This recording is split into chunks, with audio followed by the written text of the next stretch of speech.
teasing. Doroga smiled, the expression emphasizing the lines in his broad, square features. He took hold of Walker's saddle rope and swung down to the ground with a grace that belied his sheer size.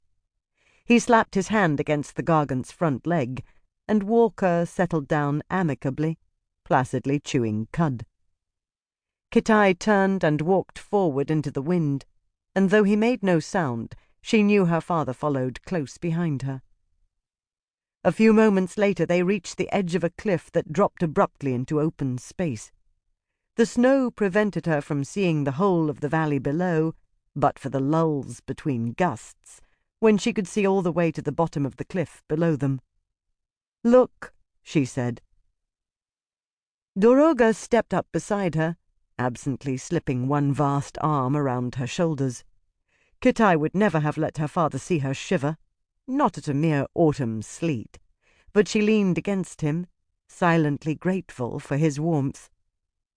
She watched as her father peered down, waiting for a lull in the wind to let him see the place the Alerans called the Wax Forest. Kitai closed her eyes, remembering the place.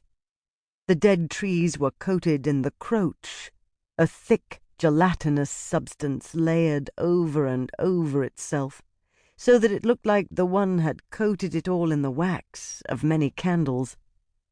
The croach had covered everything in the valley, including the ground and a sizable portion of the valley walls.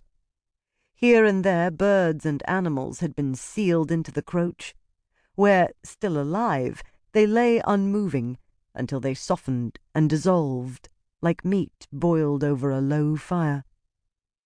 Pale things the size of wild dogs, translucent spider-like creatures with many legs, once lay quietly in the croach, nearly invisible, while others prowled the forest floor, silent and swift and alien. Kitai shivered at the memory, then forced herself to stillness again, biting her lip. She glanced up at her father, but he pretended not to have noticed, staring down. The valley below had never in her people's memory taken on snow. The entire place had been warm to the touch, even in winter, as though the croach itself was some kind of massive beast, the heat of its body filling the air around it. Now the wax forest stood covered in ice and rot. The old dead trees were coated in something that looked like brown and sickly tar.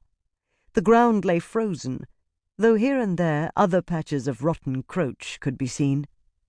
Several of the trees had fallen, and in the center of the forest the hollow mound lay collapsed and dissolved into corruption, the stench strong enough to carry even to Kitai and her father. Doroga was still for a moment before he said, "We should go down. Find out what happened." "I have," Kitai said. Her father frowned. "That was foolish to do alone." "Of the three of us here, which has gone down and come back alive again the most often?" Doroga grunted out a laugh, glancing down at her with warmth and affection in his dark eyes. "Maybe you are not mistaken." The smile faded, and the wind and sleet hid the valley again. "What did you find?" "Dead keepers," she replied. "Dead croach. Not warm, not moving. The keepers were empty husks. The croach breaks into ash at a touch." She licked her lips. "And something else." "What?" "Tracks," she said in a quiet voice. "Leading away from the far side. Leading west." Doroga grunted. "What tracks?" Kitai shook her head. "They were not fresh. Perhaps Marat or Aleran. I found more dead keepers along the way, as if they were marching and dying one by one." "The creature," Doroga rumbled, "moving toward the Alerans." Kitai nodded, her expression troubled. Doroga looked at her and said, "What else?" "His satchel. The pack the valley boy lost in the wax forest during our race. I found it on the trail beside the last of the dead spiders."